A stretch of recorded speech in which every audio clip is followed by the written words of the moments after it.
小さな声。先生。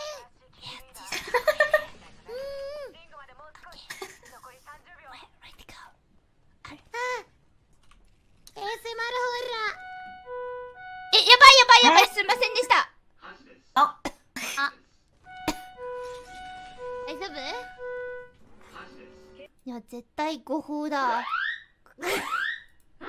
誤報？ We'll protect. We'll protect. Look at Roboco Senpai, she's just vibing. ちょっとだけ一回本当かどうか確認してきても。エネミーがいる。どこ？ちょっと一緒に見てきます。大丈夫。オッケー、大丈夫。気にしないで。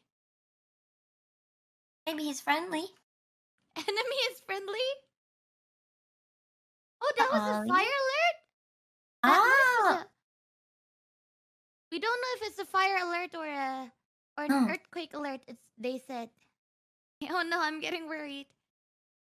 It's okay. I'm sure everything is fine.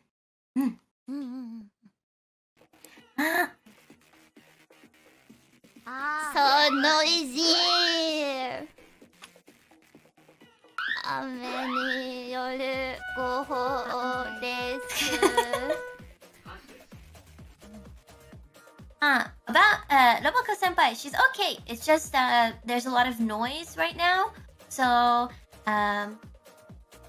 yeah, it's everything's fine. So don't worry. She's talking to us right now, but because of the noise, she can't use her microphone. But everything is fine. Yeah, she's talking to us in chat, and yeah, she wants to let you guys know, and I want you guys to know that everything is daijoubu.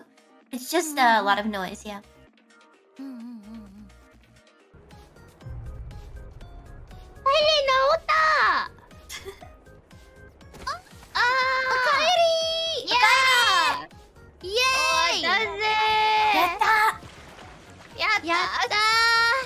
今気づいた。サイレンがいつの間にかに治ってることに。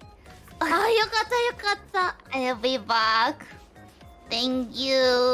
You are back. Yeah. So I'm down. Ow. Breathe. Wait. Ow. Okay. 先輩、ちょっとヒートシールド。Ow.